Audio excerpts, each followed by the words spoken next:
Good morning everyone, welcome to yet another session of weekly roundup. Myself Nilesh and I will be taking this session.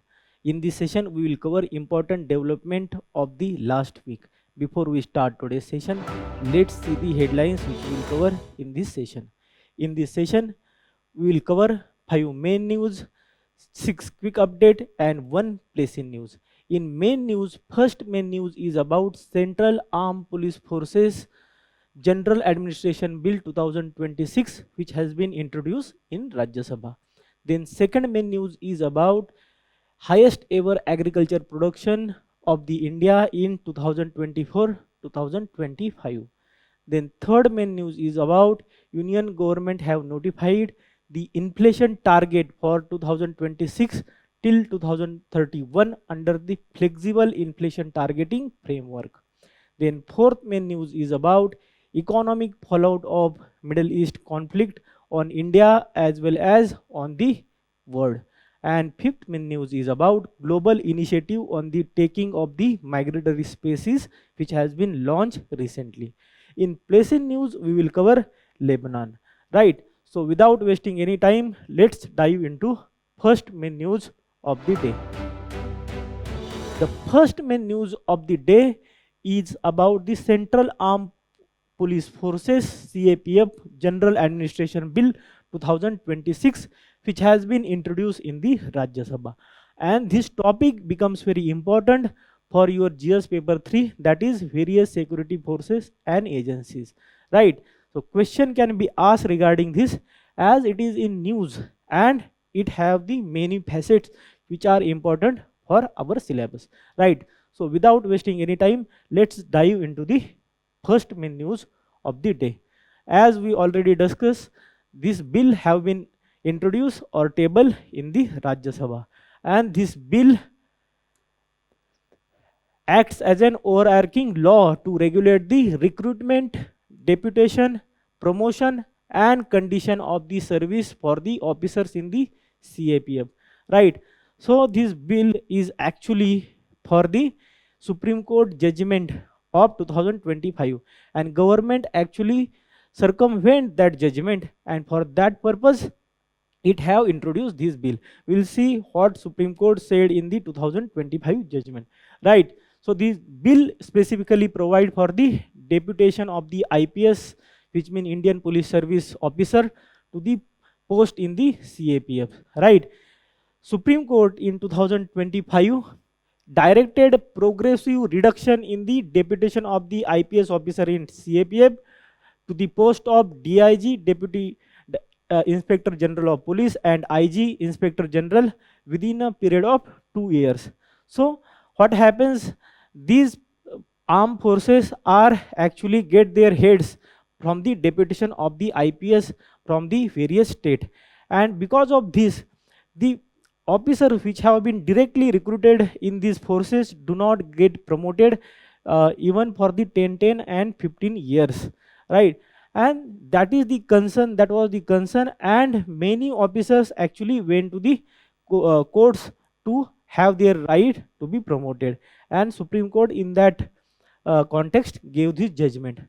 But center wanted the IPS to be get there into the higher positions on the deputation, and that is why this bill have introduced in the Rajya Sabha, and that is why there is huge opposition from the armed forces to this bill. Right. This is the brief background. Now we'll see what is the need of this bill as per the government.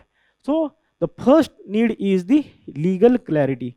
So center is stating that they wanted to have the legal clarity in what?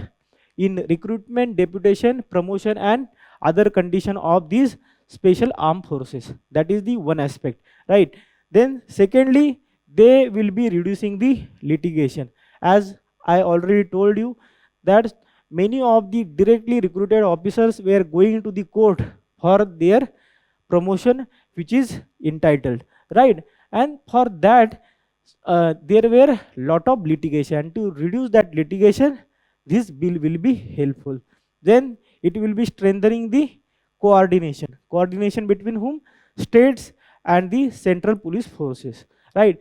Because these officers, these IPS officers are actually the cadre based service, and they are serving under the various state, and when they are getting deputed to the central police forces, there will be coordination between state police forces and central police forces as per the government, right? Then there is a concern of the national security imperative and efficiency, because there will be coordination between these forces, there will be more efficiency in their working. This is the one of the aspect, and then there will be a transparency. So this deputation was actually by the executive order, but now it will be a legal force, and there will be a condition that how many times one can be deputed, for how many years, and all those conditions will be under the law, and therefore there will be lesser ambiguity as per the government. That is the one aspect.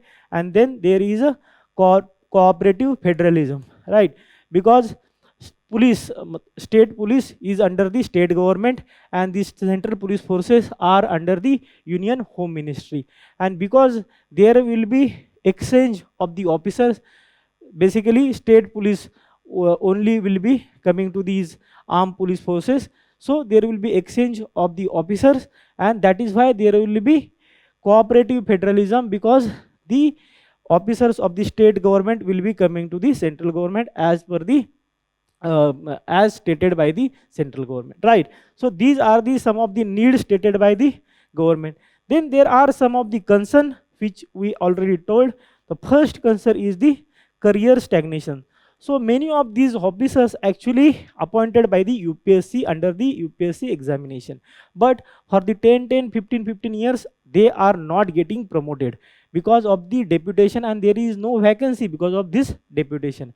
And that is the one problem, that these officers, even after working for so many years and gathering such a huge and vast experience, they are not getting promoted, and their experience is not utilized in the effective manner. That is the one aspect.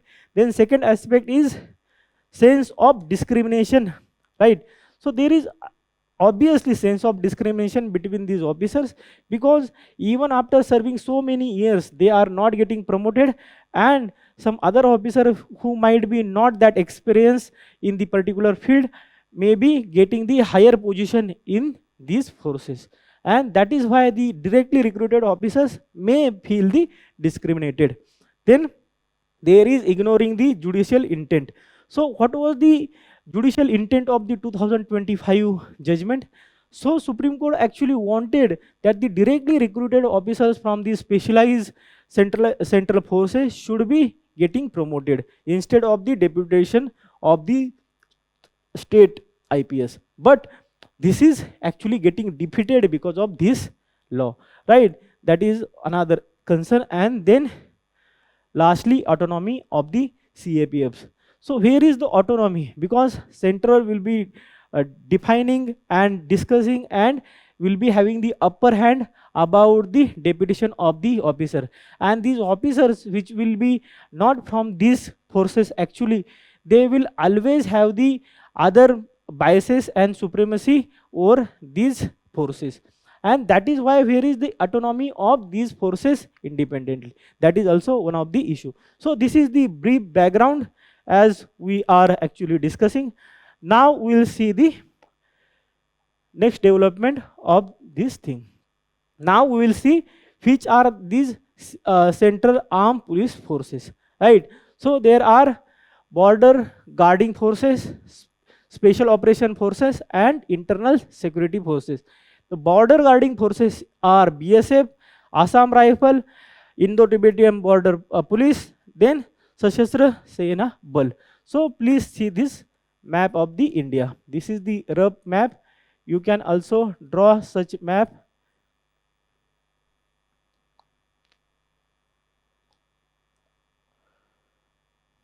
Right, so this is the rough map of India, and this international border between India and Pakistan,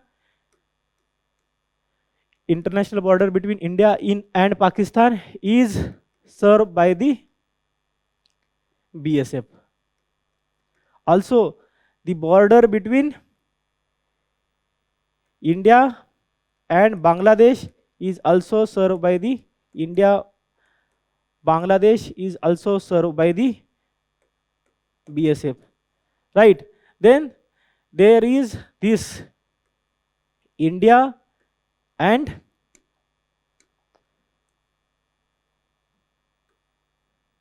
India and China border, and it is served by the ITBP, like Indo-Tibetan Border Police, right? Then there are this area. This is between the India, Nepal and Bhutan, and it is by the Sashastra Sena Bal, right? SSB. So it is served by the SSB, and this maritime border is served by the Coast Guard and Indian Navy, right? Then this is the LOP, LOC. So line of control, and it is generally served by the BSF plus Indian Army, right? So these are the border guarding forces, and that is why it becomes very important. Then there is special operation forces such as NSG, and as we know, NSG is for the special operation against the terrorism and all those things. And then there are internal security forces such as CRPF. These are generally fighting against the Naxalism and all those forces. And then there are CISF. So these are in the metros and industrial areas. So these forces actually serve there, right? So this is about these forces and their working. So you can draw such map if the question is asked regarding the central armed police forces, right? So this is about these forces. Now we'll see the key provisions of the bill. What are the key provisions of this bill?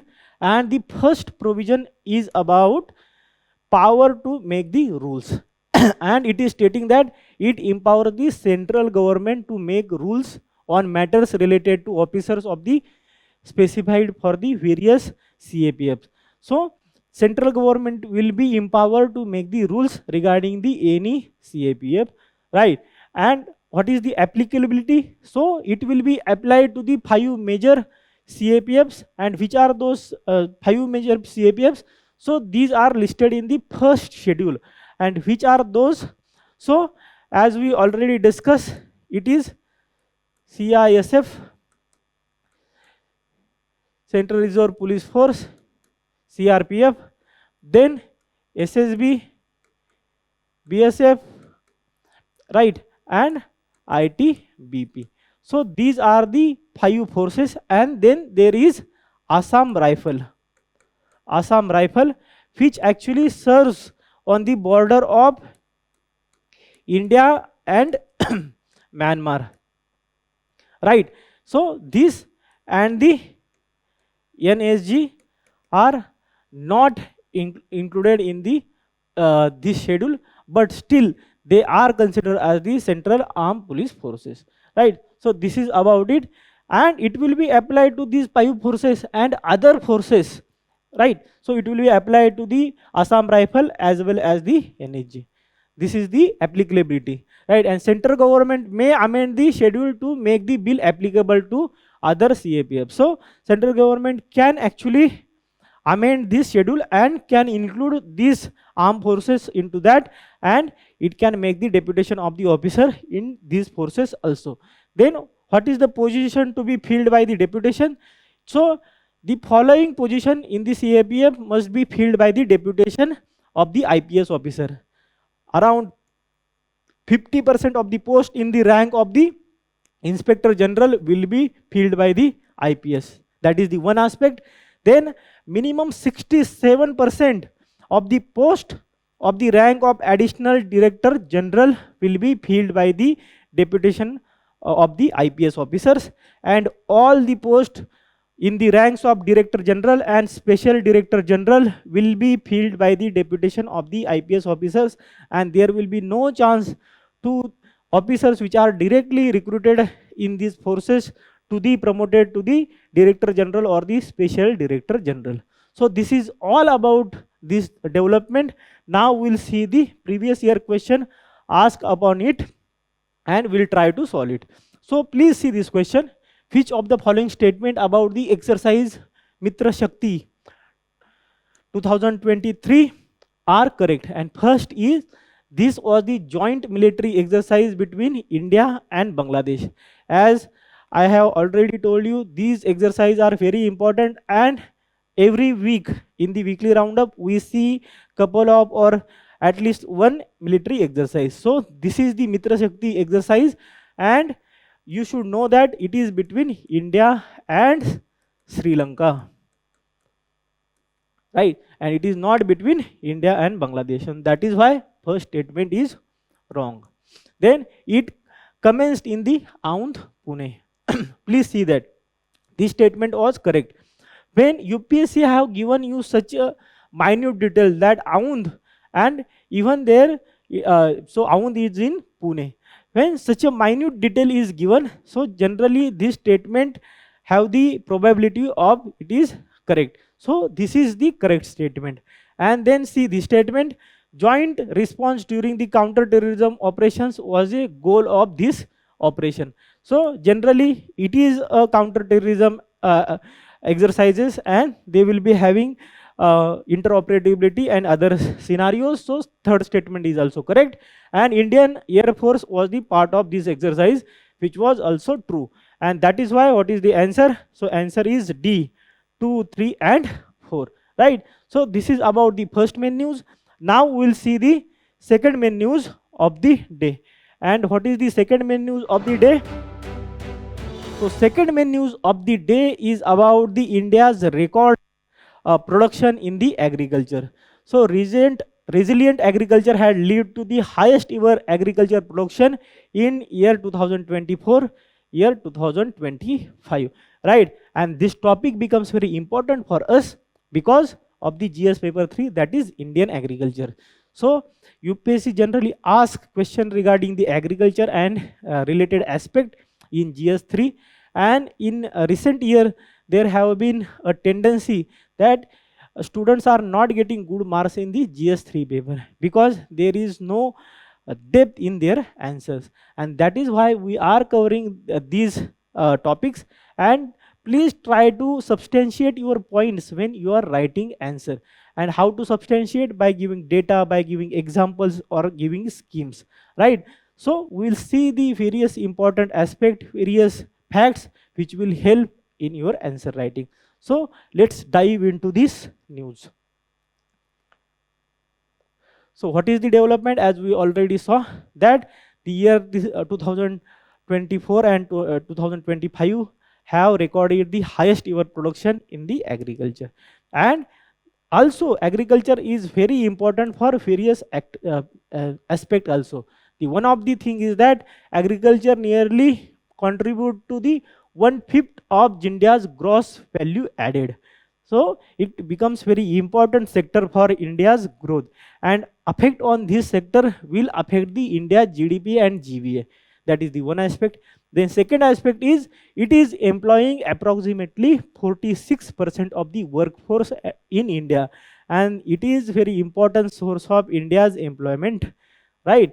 So this is also very important. We will see what are the other significance of the Indian agriculture. One of the most important significance is that food security. So Indian population is around 1.4 billion, and even though we have such a huge population, Indian agriculture is sufficient to feed all these people, right? That is the one aspect, that Indian agriculture is very important for the food security of the large population. Then secondly, raw material. So many industries are dependent on the raw material from the agriculture. For example, cotton, then jute, then sugar, and even all the oil seeds, right? Soybean, then nuts, then other. So all the oil seeds. So all these industries are dependent on what? upon the agriculture. And cotton industry or the leather industry are one of the most labor intensive industries, and that is why agriculture, even if directly giving employment to the 46% people, it is indirectly giving the employment to other around 20% people, right, and even more, right. So this is the importance of the agriculture. Then export promotion. So India was the net importer of the food grain in 1950. Around half of the our demand of the food grain was by the importing of the food grains. But today we are actually exporting the food grains around 50 billion US dollar, and this was possible because of the highest agriculture produce. And for this purpose India has introduced the agriculture export policy, agriculture export policy in 2018, and target was to attain the 60 billion US dollar export by 2022 and around 100 billion by 2025 to 30. So this was the target, and we are in the right direction. We are lacking, but we are in the right direction. So that is also one of the aspects. Then rural development. So for the rural development, agriculture is very important. If agriculture is flourishing, so rural development will be there, and if rural development will be there, there will be inclusive growth in India. Without the rural development, there will be no inclusive growth, and without inclusive growth, there is no help of any economic growth, right? So that is the one aspect. And then infrastructure development. Because of the agriculture, there is a demand in the economy and also demand for the agriculture, and it boosts the infrastructure, soft infrastructure as well as the hard infrastructure, such as road connectivity and all those things, right? And soft infrastructure such as internet connectivity and all those things, education, health, right? So these are the some of the aspects, and even the other aspects such as various boost such as tractor manufacturing and all those things. So this is the importance of the agriculture for the Indian economy. Now we will see the important aspect of this development. What is the important aspect? So firstly, there is quote from the Shashi Tharoor, and Shashi Tharoor says that it is important for where you have reached, but it is more important from where you have started. And in this case, it is very important that India have achieved this highest production in the agriculture. But if you saw in 1950, our food grain production was around 50 million metric ton, and our horticulture production was 25 million metric ton, right? Food grain was around 50 million metric ton, and then horticulture was around 25 million metric ton. And today we have achieved the highest, that is around the 350 and 360 million metric tons. Exact figure we will see in the next slide.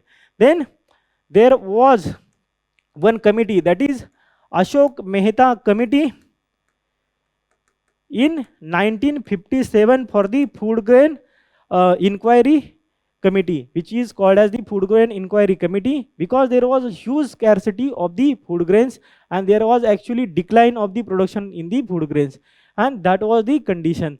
Then please remember that in 1967 there was food grain production of around 65 million metric tons, and in 1976 this production increased to the 105 million metric ton, around doubled. And why it was double in 10 years, around 10 years? Because of the green revolution. So please remember this fact also. You should substantiate your answer and your points by such facts and figures, right? So this was also very important. And also it is called that India's culture is agriculture. And why it is called India's culture is agriculture? Because Indian civilization is all depend upon agriculture.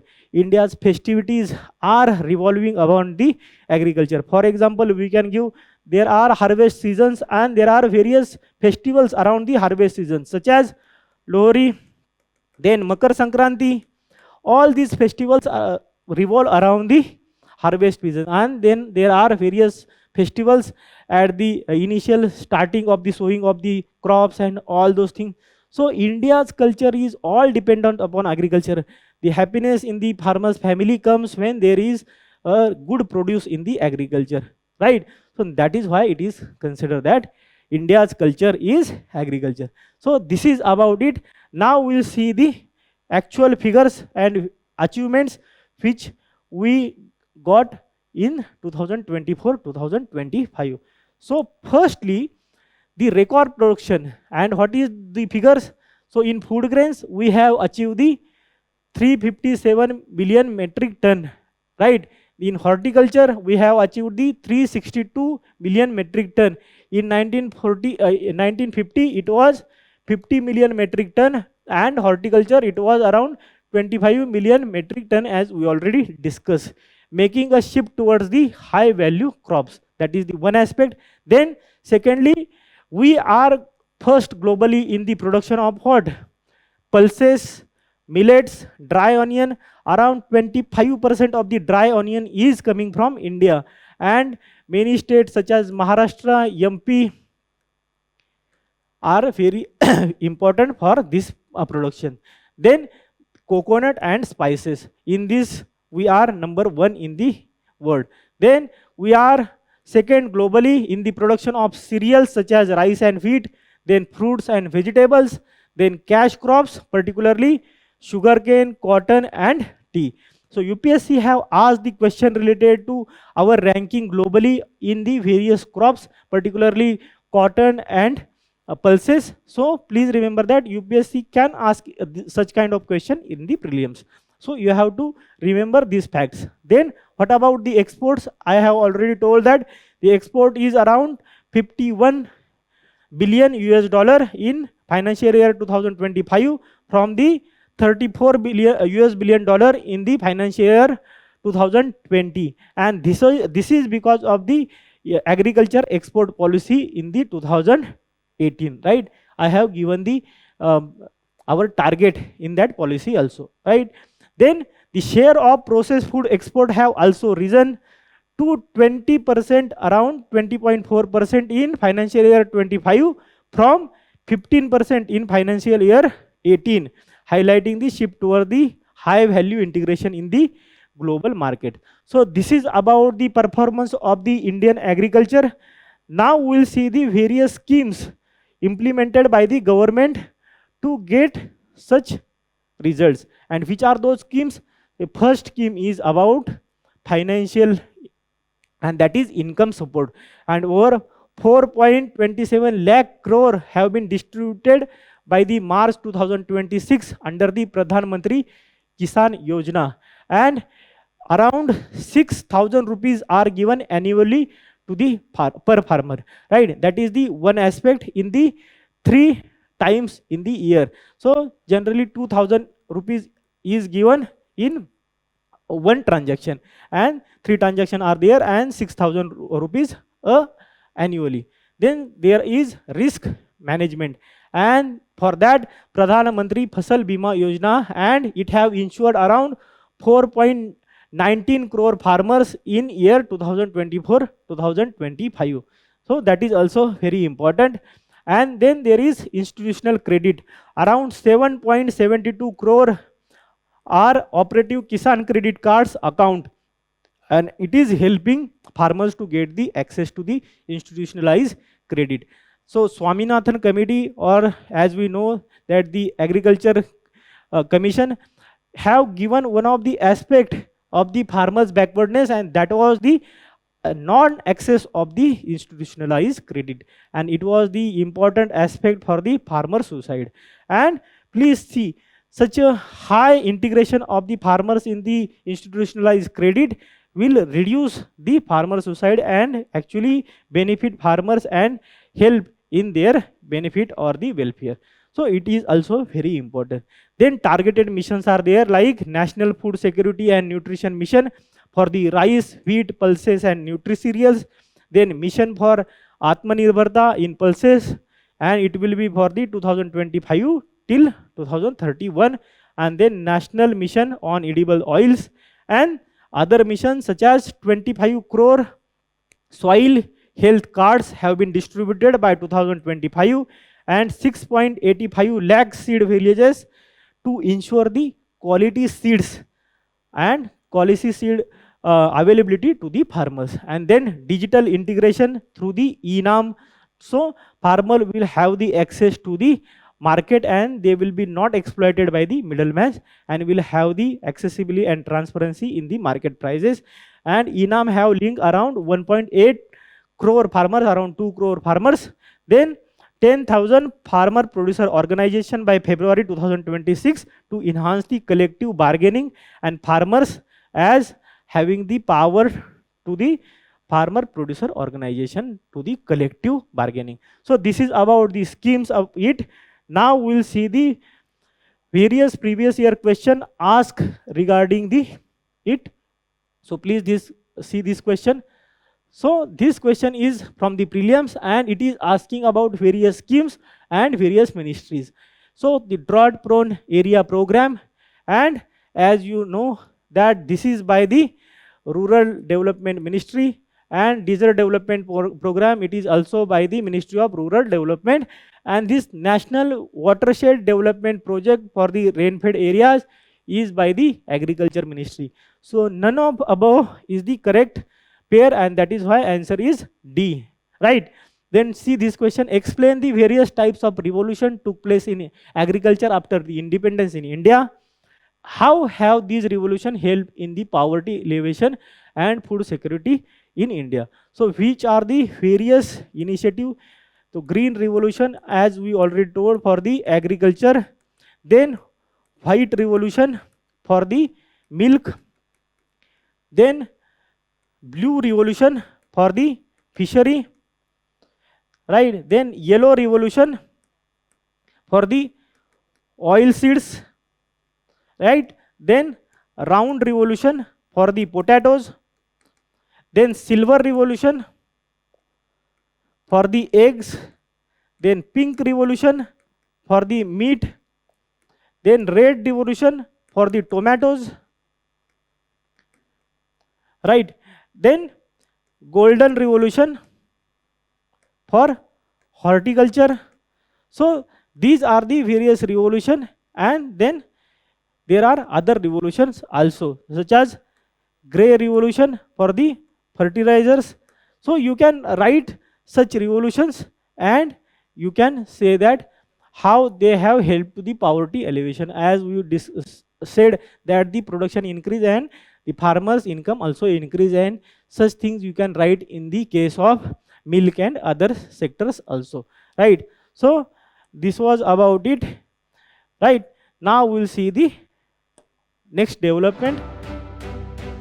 So third main news is about Union government have notified the inflation target for the year 2026 till the 2031 under the flexible inflation targeting framework. So we'll see what is inflation, other various important terms, and what is this flexible inflation targeting, and it becomes very important for GS paper 3, that is monetary policies, right? So without wasting any time, let's dive into the main news of the day. And what is the background? So in year 2016, the Reserve Bank of India Act 1934 was amended to provide the statutory basis for the implementation of the FIT framework in India. And FIT framework was recommended by the expert committee headed by the Urjit Patel, and this committee was constituted in 2013. And what was the purpose of this committee? So from 2008 to 2008 to 2012, there was high inflation in India, and there was various consideration for that. There was global recession going on and other factors also, but this inflation was not good for the economy, because under the high inflation the economic growth is impacted and even the purchasing power of the people is decreased, right? That is the one aspect. So firstly, we'll see what is inflation. What is inflation? So inflation is general rise of the prices of the commodities and services. That is the inflation. And it is compared with the previous year or the base year prices, right? That is the one aspect. Then there are various types of inflation. We will see the important one which are important for our examination. And firstly, core and headline inflation. What is the core and headline inflation? Students generally get confused between the core and the headline inflation, but I will make it easy for you. So the inflation which is coming in the headlines is the headline inflation, right? And it will be having services and goods and all the commodities in it. That is the headline inflation. Then what is the core inflation? So core inflation is inflation which will be headline minus oil and crude oil and fuels minus also the food items, right? So the crude oil and these fuels and the food are the actually volatile and they actually fluctuate the inflation, and that is why they are minus from the headline inflation and we get core inflation. So this is the core inflation. I hope it is clear to you. Then the inflation is demand pool and the cost pool. What is the demand pool inflation? So generally when people have large money, they will have the demand for the various goods and services, but these goods and services are scarce in the market, and then what will happen? The demand will increase and people will actually give more money, and this is how the demand pull inflation will increase the prices of the goods. And then cost pull push inflation. Sometimes what happens that the raw material get costlier, and that is why the actual prices of the services or the goods get increased, and this is how the inflation can also be there, right? So these are the two things. Then there is monetary inflation, right? Such as RBI, if they changes the repo rate, then there will be also the money supply change and it will affect the inflation. We will see how it will affect the money supply, right? If the repo rate is decreased, then what will happen? Bank will lend more to the consumer, right? Consumer will take more loans because there will be lesser interest rate, and then there will be huge money in the market, and that is how, if there will be money in the market, there will be a inflation. That is one of the aspect. Then what is the disinflation? So disinflation is when inflation rate is reduced, but it is still inflation. Please understand that it is still inflation. For example, the inflation was 10 and it becomes 6. So it is the disinflation. The inflation rate have reduced, but it is still inflation. So this is the disinflation. Then what is the stagflation? So the economic growth is stagnant and there is huge unemployment, but there is still inflation. That is called as stagflation, right? Then there is deflation. So what is the deflation? When there is goods or services prices are actually declining. So that is the reverse of the inflation, and that is called as deflation. Please remember that. And then what is the reflation? When inflation again comes, that is called as reflation, right? I hope it is very easy to understand. And what is the measurement of the inflation? That is CPI and WPI, right? In WPI, we do not consider indirect taxes and we do not consider services, right? And CPI is actually a rate which is now a policy rate by the RBI to inflation targeting. So please remember that, and it is by the NSO, National Statistic Office, right? And what is the base year? So base year is 2024 and it was revised recently from the 2012, right? But for WPI, the base year is 2011, 2012, it is not changed yet. Please remember that the question can be asked regarding these facts in the prelims, right? Then what are the various measures to control the inflation? So there are monetary as well as fiscal policies. What are the monetary? So repo rate. Please remember that to control the inflation, basically demand pull inflation, if there is lesser money in the market, the inflation will be reduced. So firstly, if repo rate is higher, which means there will be less money in the market, because if interest rate are higher, then people will borrow less and it will actually control the inflation. Then government securities. Please understand, if RBI sell the government securities, so there will be sucking of the money from the market, right? And if there is lesser money in the market, the inflation will be again targeted. And then there is dollar. If government is actually selling the dollars in the market, if government is selling the dollar, what government is doing? Government is absorbing the money from the market, that is rupee from the market. And if that rupee is sucked from the market, people will have the lesser money and the inflation will be in control. Then there are taxes and spending, which are the fiscal policies. So if government increase the taxes, the money with the people will be reduced and inflation can be targeted. And also, if government spent less in the social security schemes, then there will be lesser money in the market and then even the inflation will be targeted. The question was asked in this regard, and we'll see that question, and for that matter it is very important. Please remember this fact. So this is about the background of this news. Now we'll see the next development according to it, and we will cover about the FIT framework. And what is about the FIT framework? So as per section 45ZA of the RBI Act 1934, central government shall, in consultation with the RBI, determine the inflation target in terms of the CPI once every 5 years. And currently this target, we'll see this target, the central government when notified the inflation target of 4% with the upper tolerance band of 6% and lower tolerance band of 2% for the period of 2016 to 2021, which was revised and it was written for the 2021 to 2026, and it have written again for the 2026 to 2031. So this is the one aspect.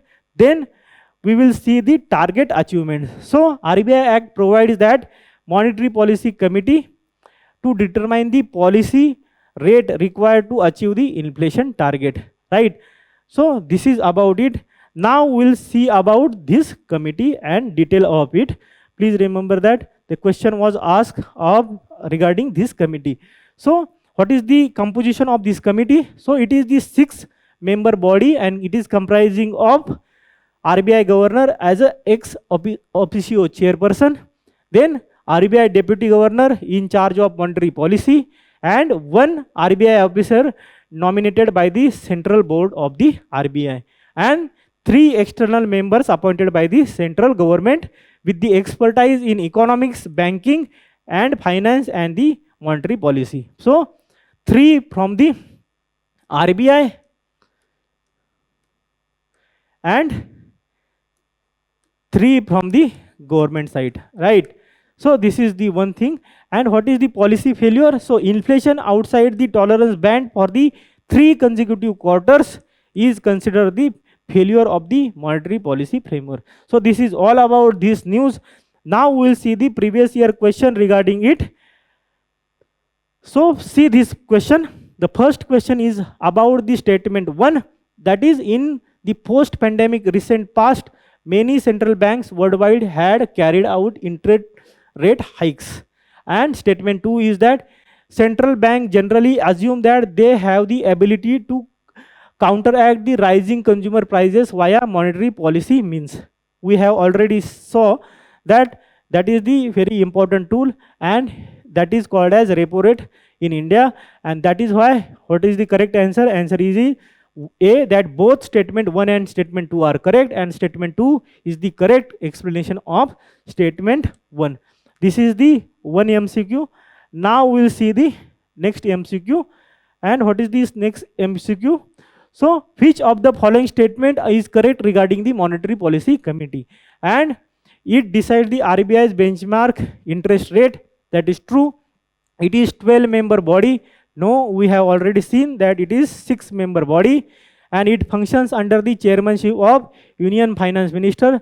That is also not correct. It is under the chairmanship of the RBI Governor ex officio, right? So the answer is A, that is one only. So this is about the third main news of the day. Now we'll see the fourth main news of the day. And what is the fourth main news? So fourth main news is regarding the economic fallout of the Middle East conflict. It is beyond the Gulf region. So it is actually beyond the Gulf region, and this economic fallout is on India and overall world, right? And many international organizations are saying that this may affect the India's GDP growth in the short term. That is very important for GS paper 2. That is effects of policies and politics of developed and developing countries on India's interest. So without wasting any time, let's dive into the development. What is the development? As we already discussed, the conflict between Israel, Iran, USA is posing the structural shock to the world economy and reshaping the key aspect from the global commodity markets, industry supply chains, and financial condition and geopolitical alignment, right? This is the one of the aspect. Now we'll see how it is impacting the India as well as the overall world, right? So now we'll see how it is impacting the overall world. And firstly, it is impacting the shipping routes. As we already know, that important choke point, that is Strait of Hormuz. And Strait of Hormuz is a narrow sea passage between the Iran and the Oman. Please remember that it is not between Iran and UAE. The map is, there is a small portion of Oman is there, and that is why it is between Iran and Oman, right? And it is the choke point for the commodity flows and faces repeated disruption, right? So it is actually carrying 20% of the global oil, and in the case of India, it is actually having the supply of around 80 to 90% of the our natural gas. So that is also very important for India. Then for the industrial supply chains, for example, supply of helium, crucial for semiconductor manufacturing, then medical imaging and other high-tech uses is impacted due to the production disruption. Basically Qatar is contributing to the 1/3 of its exports. So helium is very important, and Qatar is one of the important exporter of the helium. And it is not just oil or natural gas.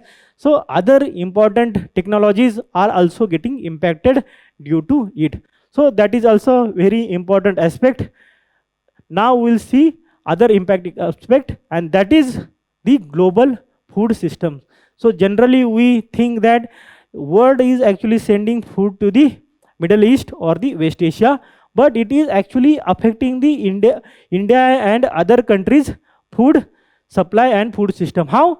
So Gulf is major artery of the urea, ammonia and sulfur and other fertilizers, because the raw material for these fertilizers is the crude oil and the gas, and the areas are very important in this manufacturing, right? And that is why it is affecting the artificial fertilizers, and it will also affect the global agriculture production. That is also important factor.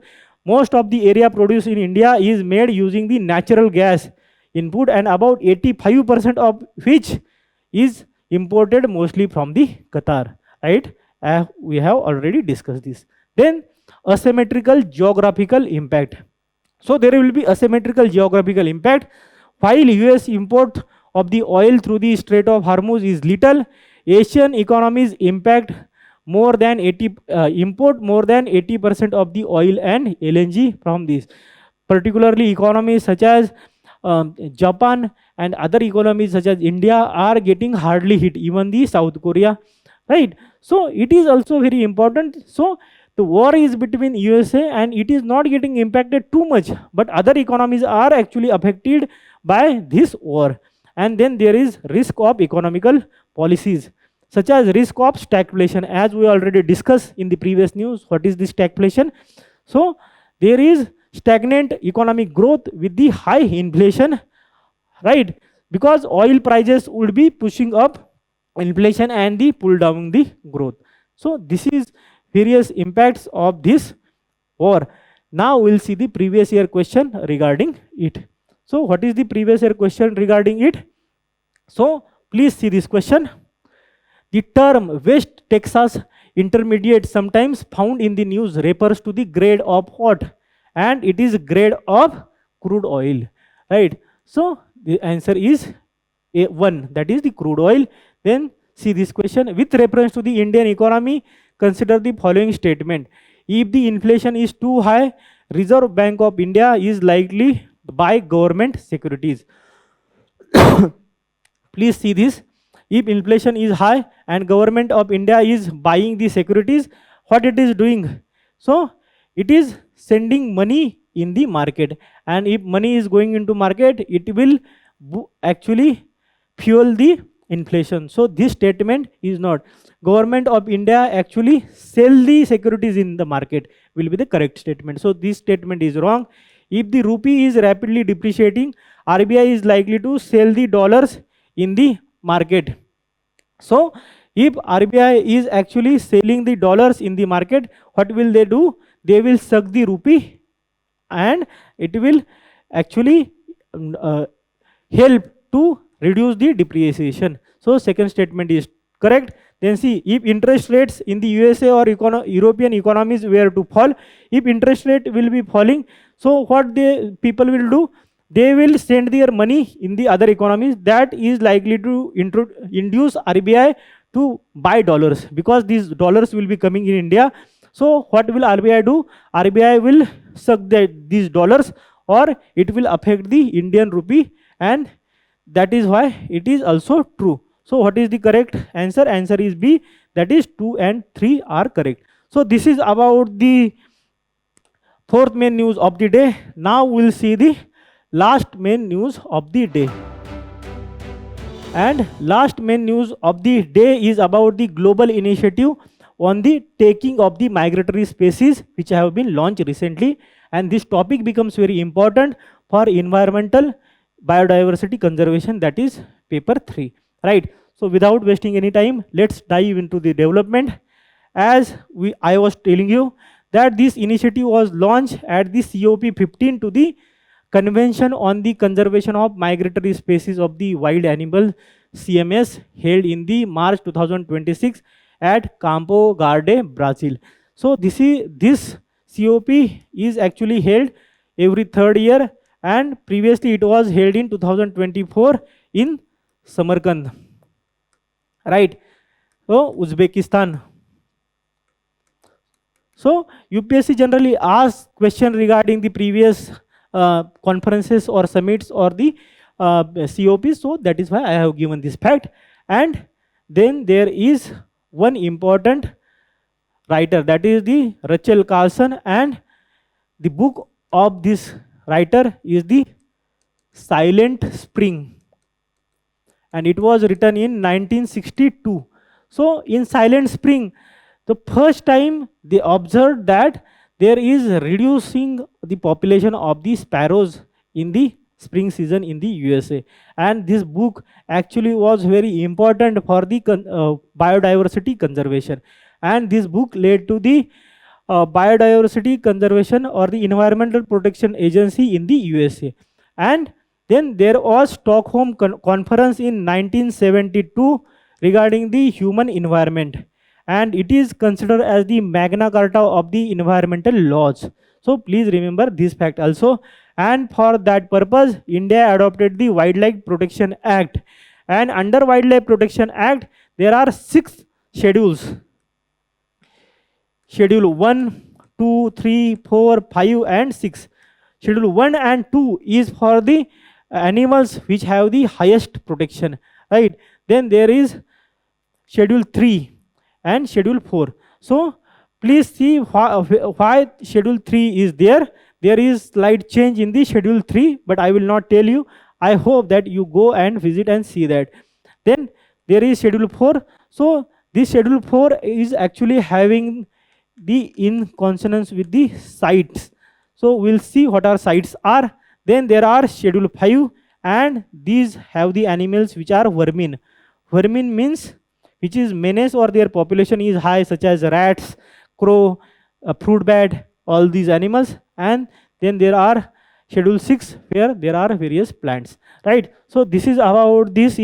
Now we'll see the various animals which are actually migratory, such as elephant, which is in the schedule 1 and it is vulnerable. Then great Indian bustard, which is found in the northwest India, and it is the critically endangered, also in the schedule 1. Then Bengal falcon, it is also a bird and it is critically endangered, and it is also in schedule 1.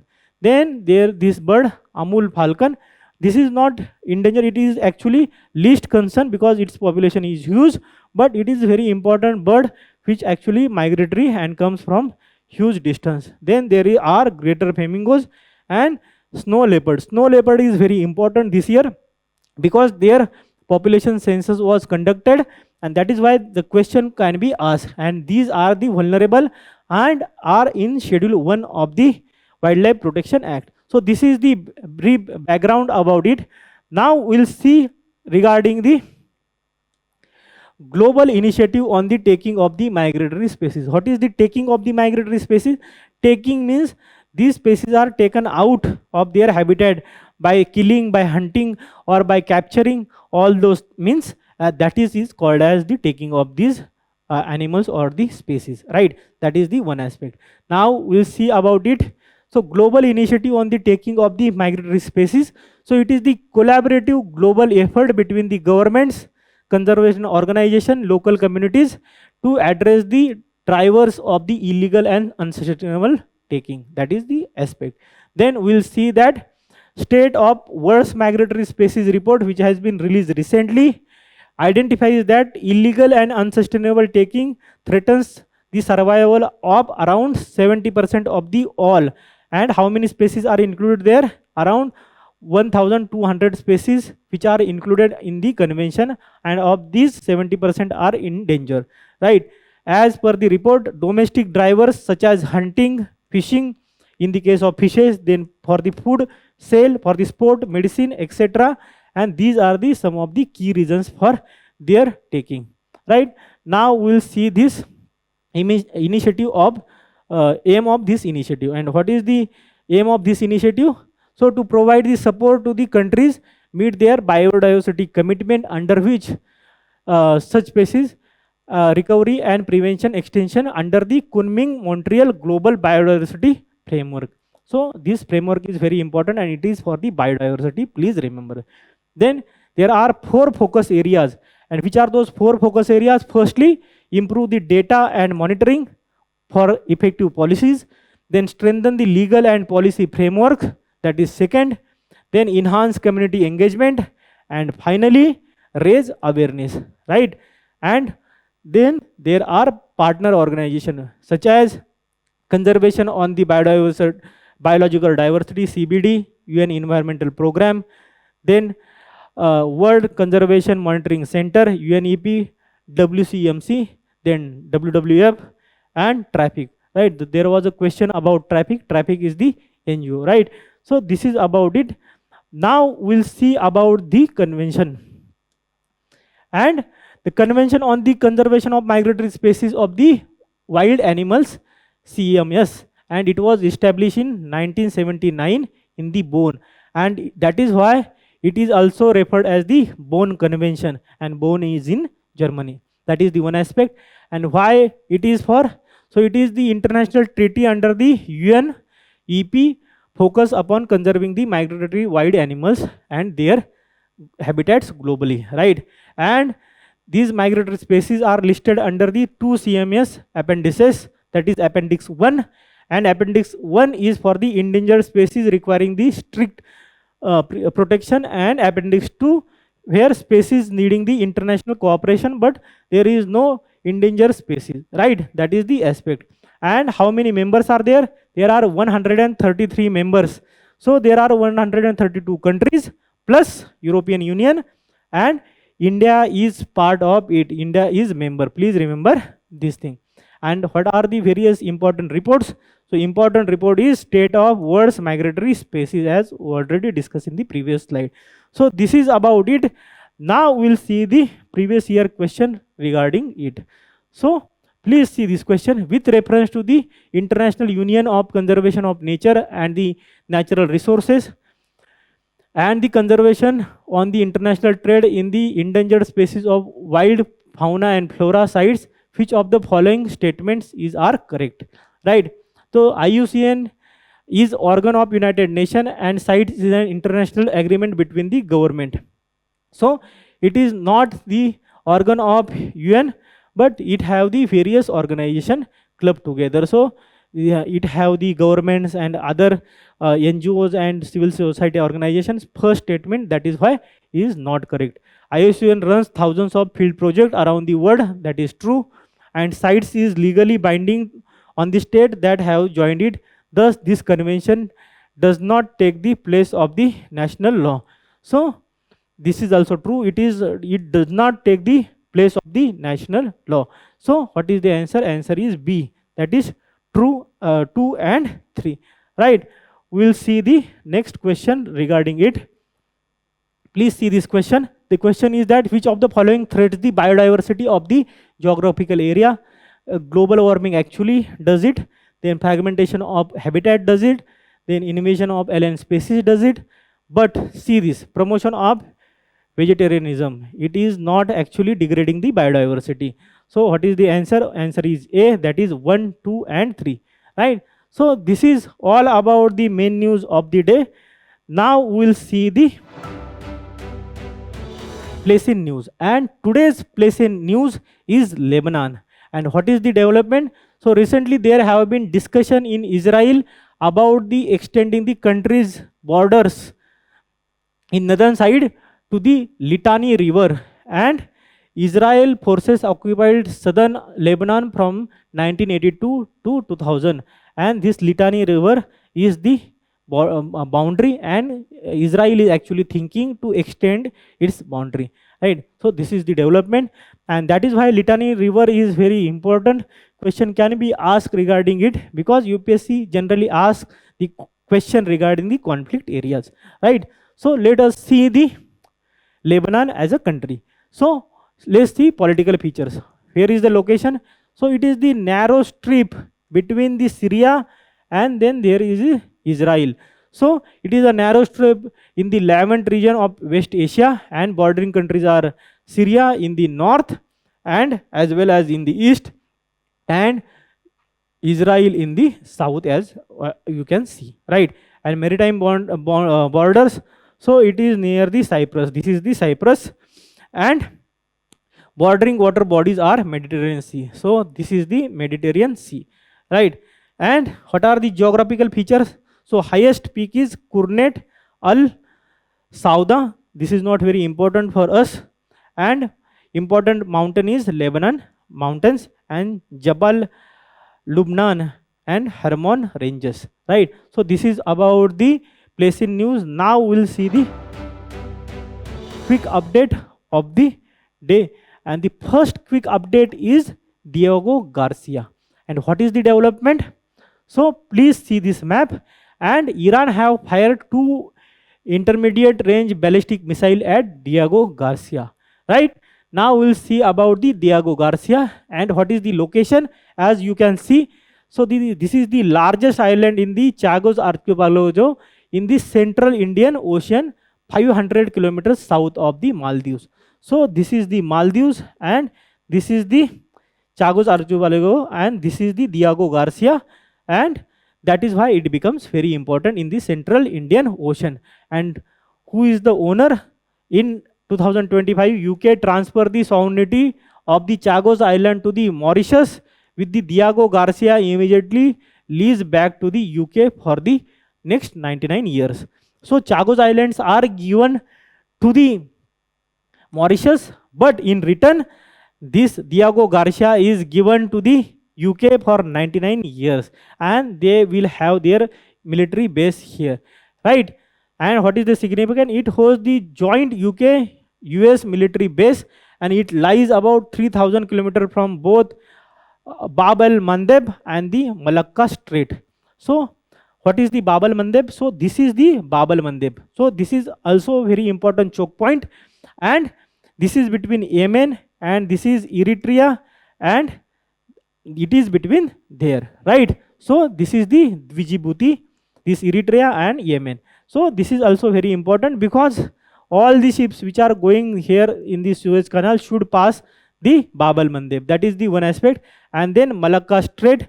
So Malacca Strait is near the Singapore, and it is 3000 kilometers from the both the straits, enabling long range bombers to cover these key maritime choke points. That is the one aspect. Then the base is also critical to US space forces tracking the infrastructure of various regions. So this is the Diego Garcia and first quick update. Now we'll see the second quick update, and second quick update is about the Globe Network. What is the Globe Network? So India have hosted the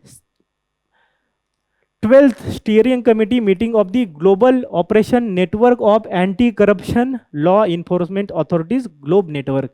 Please remember that it is not regarding the space, right? As the name suggests, it is regarding the anti-corruption, and you may get tricked by the UPSC by asking what is Globe Network is all about. It is regarding the anti-corruption and not the global or the space science or even the science, right?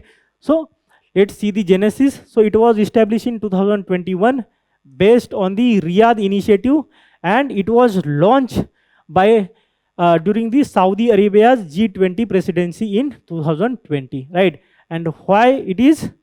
So it is a global platform for the specialized anti-corruption law enforcement agencies, authorities, and their cooperation, right? What is the aim?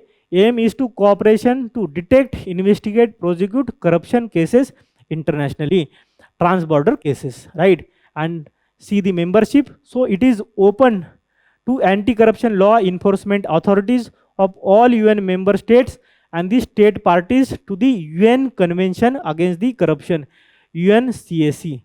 And India have the two agencies, CBI and Director of Enforcement are the members of this, right?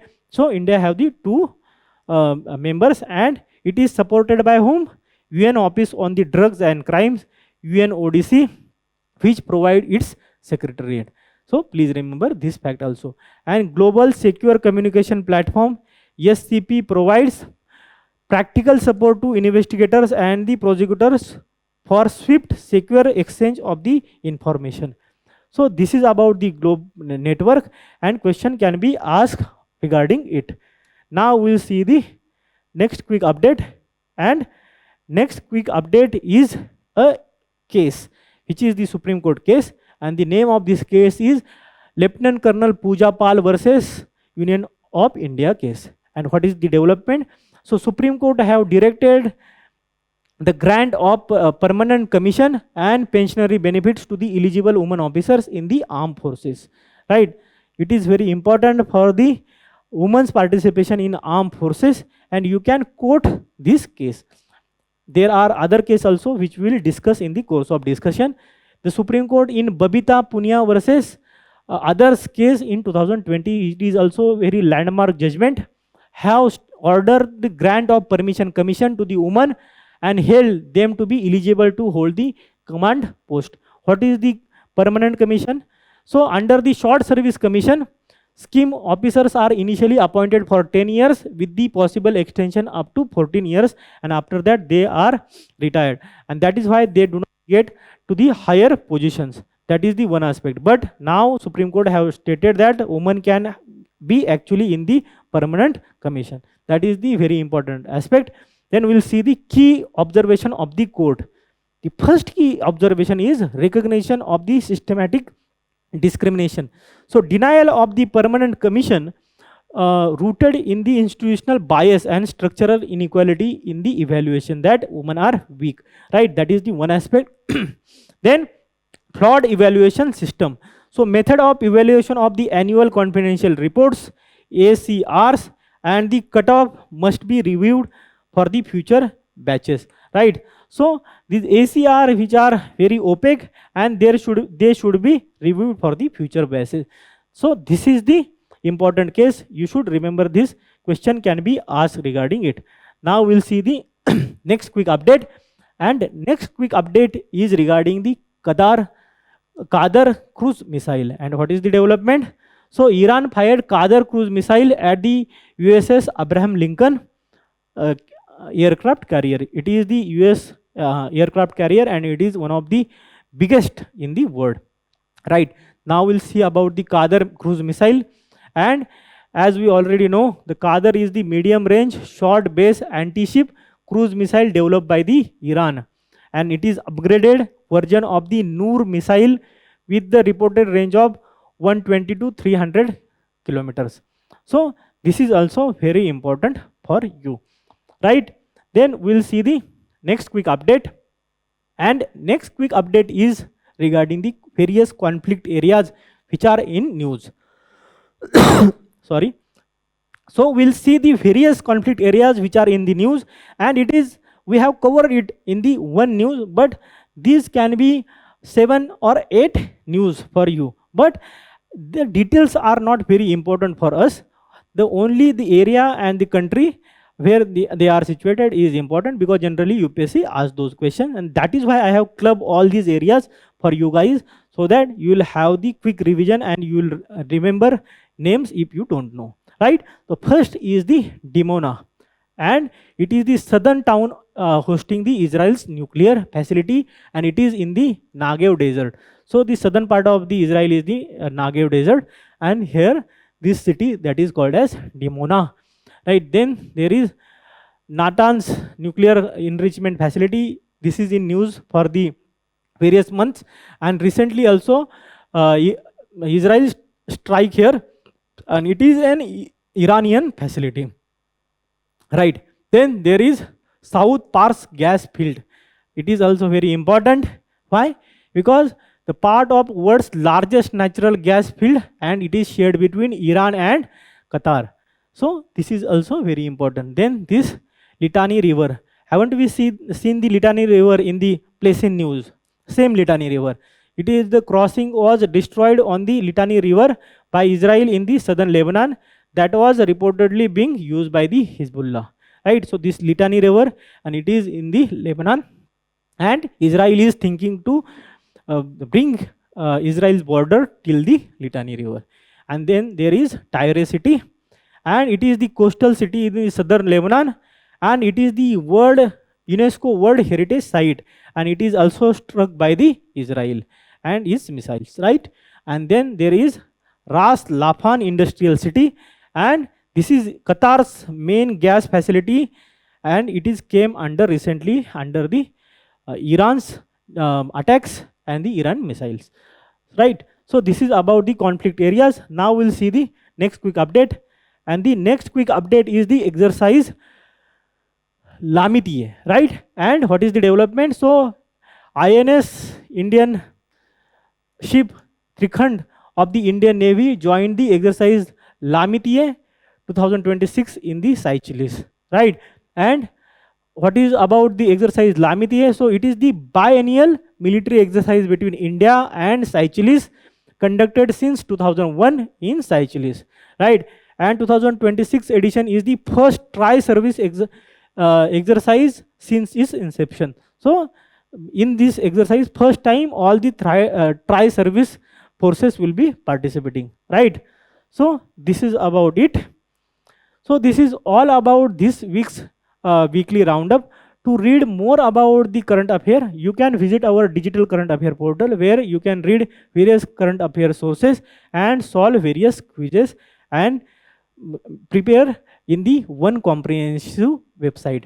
So this is all about today. Have a nice day. Happy learning.